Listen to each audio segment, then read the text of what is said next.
নাজমুল হোসেন শান্তকে নিয়ে আবারও আলোচনা।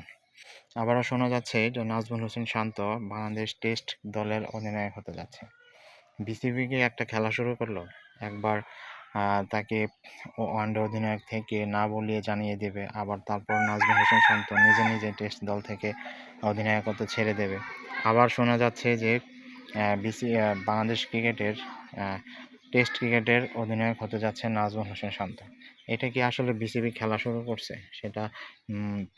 সেটা তো আসলে ঠিক করতেছে না। কারণ নাজমুল হোসেন শান্তকে যদি অধিনায়ক রাখাই হতো, তাহলে তিনি যখন পদত্যাগ করলেন তখন কেন তাকে ফেরানো হলো না? তখন কেন তাকে বোঝানো হলো না যে তুমি অধিনায়ক থাকো, তোমাকে আমরা অধিনায়ক হিসেবে চাই? এটা বিসিবি মনে হয় একটা খেলা শুরু করতেছে। কারণ তারা ঠিকমতো চাচ্ছে না যে আলোচনায় থাকুক, এবং কোনো কিছু একটা বিষয় নিয়েই সবসময় আলোচনায় থাকতে চায়। কারণ আপনি দেখেন, নাজমুল হোসেন শান্তকে যখন ওয়ানডে অধিনায়ক থেকে বাদ দেওয়া হয়েছে, তখন কিন্তু তার সাথে কোনো আলোচনাই করা হয়নি, এবং তিনি এই তাকে ওয়ানডে অধিনায়ক থেকে সরানোর ব্যাপারে তিনি সংবাদ মাধ্যমে প্রথমে শুনেছিলেন, এবং এটা নিয়ে তিনি অবশ্যই একটু মন খারাপ ছিল। এটা অবশ্যই যে কোনো কারোর সাথে যদি কোনো আলোচনা না করে যদি তাকে অধিনায়ক থেকে তার একটা পদ থেকে বাদ দেওয়া হয়, তাহলে এটা তার প্রতি একটা মনোক্ষুণ্ণ থাকেই, এবং নাজমুল হোসেন শান্তরও সেটাই হয়েছিল। এই অভিমানে, এই ক্ষোভে তিনি নিজে থেকেই টেস্ট অধিনায়ক থেকে তিনি পদত্যাগ করেছিলেন, এবং বলছেন যে তিনি টেস্ট অধিনায়ক হবেন না। এখন শোনা যাচ্ছে গতকালকে থেকে যে বিসিবি কার মাধ্যমে যেন নাজমুল হোসেন শান্তকে আবার রাজি করিয়েছে যে নাজমুল হোসেন শান্ত আবার টেস্ট অধিনায়ক হতে যাচ্ছে। তাহলে বাংলাদেশ ক্রিকেট কি ৩ ফরম্যাটে ৩ জন অধিনায়ক হতে যাচ্ছে? টেস্টে যদি নাজমুল হোসেন শান্ত হয়, ওয়ানডেতে মেহেদী হাসান মিরাজ, আর টি-টোয়েন্টিতে লিটন কুমার দাস। তাহলে তো ৩ অধিনায়কের যুগে চলে যাবে। একই ড্রেসিং রুমে ৩ জন অধিনায়ক থাকবে। এটা আসলে কেমন দেখা যাচ্ছে?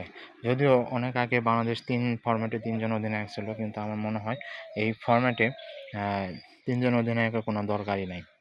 কারণ আপনি এই ভারতের কথাই চিন্তা করে ধরুন, ভারতের টেস্ট অধিনায়ক শুভমান গিল, ওয়ানডে অধিনায়কও শুভমান গিলকে করা হয়েছে, আবার টি-টোয়েন্টি অধিনায়ককে সূর্যকুমার যাদব রাখা হয়েছে। আমার মনে হয় এই